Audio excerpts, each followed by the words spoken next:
आप सब बैठ जाए तो अच्छा है। बैठ जाए साथियों, जो भी साथी खड़ा है वो बैठ जाए। मेरी 21 साल की मेहनत की जो बात है वो 5 मिनट में आपके सामने रखूंगा। 21 साल लगे हैं मुझे आदिवासी कौन है वो ढूंढने में, पश्चिम भारत के आदिवासी कौन है। तो कृपया प्लीज मेरी मेहनत को थोड़ा सा आप लोग थोड़ा सा रिस्पेक्ट दे तो अच्छा है। आदिवासियों के बीच में, मतलब कि हमारे ही बीच में, जब मैंने घूमना शुरू किया 2004 से, और 2004 से मेरे बगल में जो थैला है वो आज तक नहीं उतरा।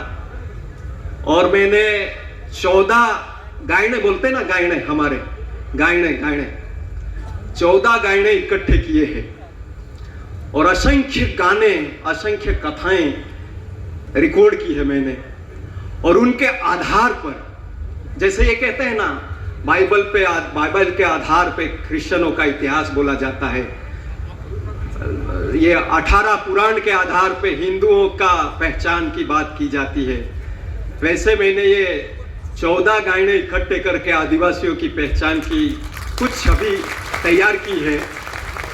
वो तालियां मत बजाओ, दिमाग में डालो, तालियों से उड़ जाता है ऊपर।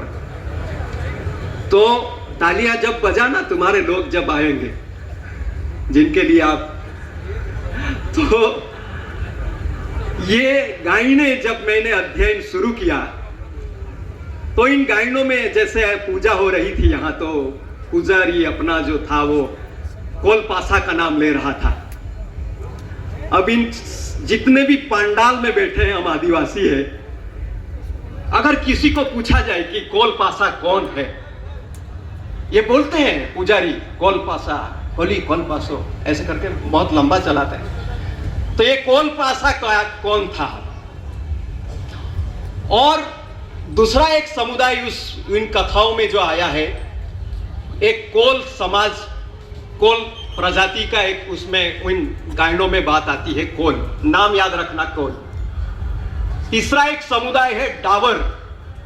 कितने डावर है इसमें पंडाल में? जरा खड़े करो हाथ ऊपर, तुम मूल बीज हो। डावर जितने भी है वो मूल बीज है इस इलाके के, और उसी में से डामर बने, वो भी मूल बीज है। डावर और डामर एक ही है। तो ये 2 परिवार थे। और तीसरे थे वेड़िया, जिसको काला वेड़िया बोलते थे, ये गायनों में आता है। 3 परिवार थे, कोल, डावर और वेड़िया। जो कोल है आज के समय में, जिनको हम लोग मुंडा, संथाल हो, उरांव के नाम से जानते हैं। जरा थोड़ा सा गंभीरता से ये बात सुन लीजिए। जो कोल नाम है उनको हम आज संथाल, मुंडा, हो, उरांव, उनके नाम से पहचानते हैं। और दूसरा जो डावर है, जिसको हम भील के नाम से पहचानते हैं पूरे पश्चिम भारत में।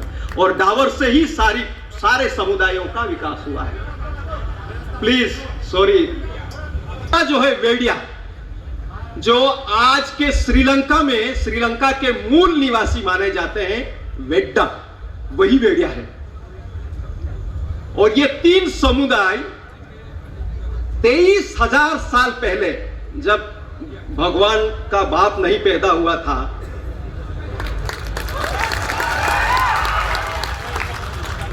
कोई भगवान इस धरती पर पैदा नहीं हुआ था, 23,000 साल पहले श्रीलंका में वेड्डा, उनका इतिहास मिला 23,000 साल पहले।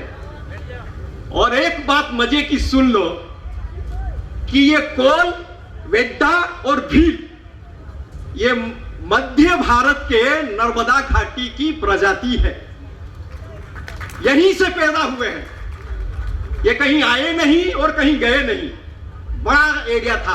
आज पाकिस्तान के खैबर घाट में डावर की बस्ती है और वहां भी उनको आदिवासी कहा जाता है। जिसको तुम पिठोरा, हम पिठोरा का गायना करते, पिठोरा की पूजा करते। आज पाकिस्तान में पिठोरा का मंदिर है, मिला पिठोरा का मंदिर।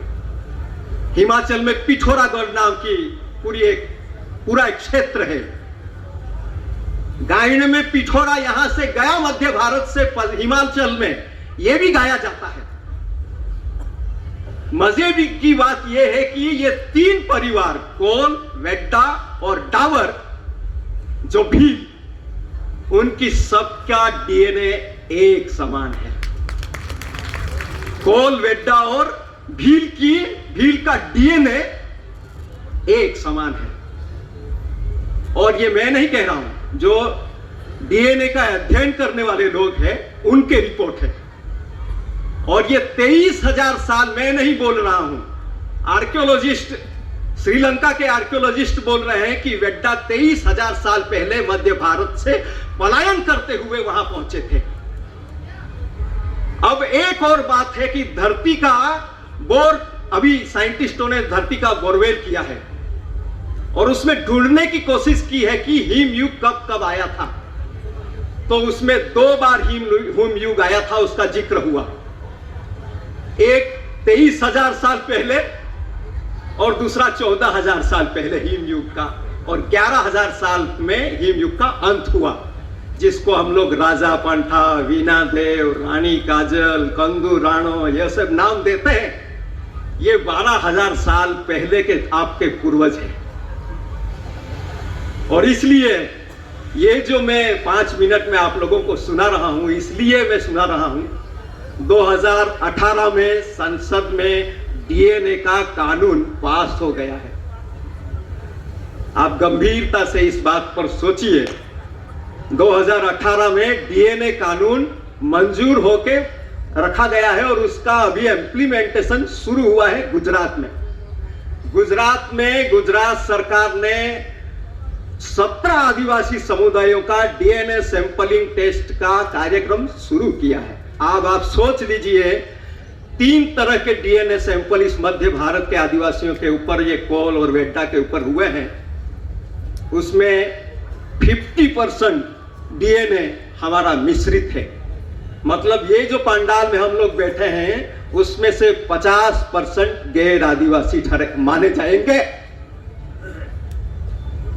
ये इस बात को आप समझो कि किस तरह की लड़ाई हमारे, मतलब 17 आदिवासी समुदायों को गुजरात सैंपलिंग लिया जाएगा और उसका जब रिपोर्ट बाहर आएगा, लेबोरेटरी उनके हाथ में है, साइंटिस्ट उनके हाथ में है, तो ये क्या रिपोर्ट निकाल सकते हैं वो भी हमारे सामने है।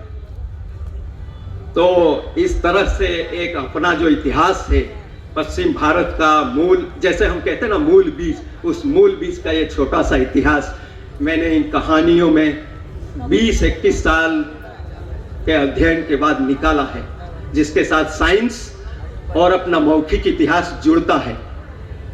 जैसे अपने कहते हैं कि जगबुड़ आवलू, जगबुड़ आया था, ऐसा बोलते हैं, जगबुड़ होइलू अन पावागढ़ पर 2 डोकरा ढूढ़ा डेमड़ो अन हिना 2 बाल बच्चा बचे रहला सको है, ऐसी कहानी सुनाते हैं बड़वे। मतलब कि जब प्रलय आया था, महापुर आया था, महापुर मतलब कि हिम युग का जो अंत 11,700 साल पहले हिम युग का अंत आया था, उसमें पावागढ़ की पहाड़ी तक का पानी नर्मदा घाटी में भर गया था। और उस टाइम जो पुरखे हमारे बचे थे उनमें से ये डेडा डुमड़ा था, और इधर हमारा देव हात्रा, दादू देव हाथरू जो डेडियापाड़ा एरिया में देव हात्रा है, उस पे एक देव हात्रो नाम का बाहगोरी बच गईलू। दाब के क्षेत्र में बाहगोरिया नाम का एक परिवार उस पहाड़ों के ऊपर बच गए थे जब पानी 11,700 साल पहले जब पानी का फ्लड आया था बड़ा। मैं बात खत्म कर लेता हूं। तो ये जो कहानी में बोला जाता है कि ये परिवार बचे थे और उनके हम लोग वंशज हैं। आज जिसको हम डेढ़ा डुमड़ा कहते हैं, हमारे लोग क्या कहते हैं, वो जो चमड़ी खाल उतारने वाला उसको हम डेढ़िया बोले डेढ़िया। मैंने कहा डेढ़ा नाम था और डुमड़ा उसकी अटक थी, उसको डेढ़ा डुमड़ा बोलते थे। वो खाल उतारने वाला, उस जमाने में खाल उतारी ही नहीं जाती थी 11,000 साल पहले। मतलब कि हम लोग जैसे ये सारे बारला पावरा जितने भी है वो बोलते हैं हमारा पावागढ़ से हम लोग आए हैं, बोलते हैं ना। तो ये पावागढ़ उनका ठिकाना कैसे था, 11,700 साल पहले उनका एक पुरखा वहां बच गया था, उसके वंश वारस है। आज भी जिसको तुम कोटवाल कहते हैं, तुम कुटवाल कोहतला या एरिया में ढूलगुड़िया कोहतला, ढूलगुड़िया कहते हैं, कोटवाल कहते हैं, ये आपके बारला और पावरा उनके माँ बाप हैं। बस आप समझ लेना मैं क्या कहने जा रहा था और मैंने क्या कहा है। आप चिंतन करना, आप सब पढ़े लिखे लोग हैं, समझदार लोग हैं, पर ये जो पहचान है अगर हम लोग फिर से नहीं खड़ी करेंगे तो मध्य भारत के आदिवासी जिस तरह से अभी बट रहे हैं वैसे बढ़ते ही जाएंगे। मध्य भारत के आदिवासियों को एक करना है तो ये इतिहास बहुत जरूरी है। धन्यवाद, आभार, आपकी जय जोहार।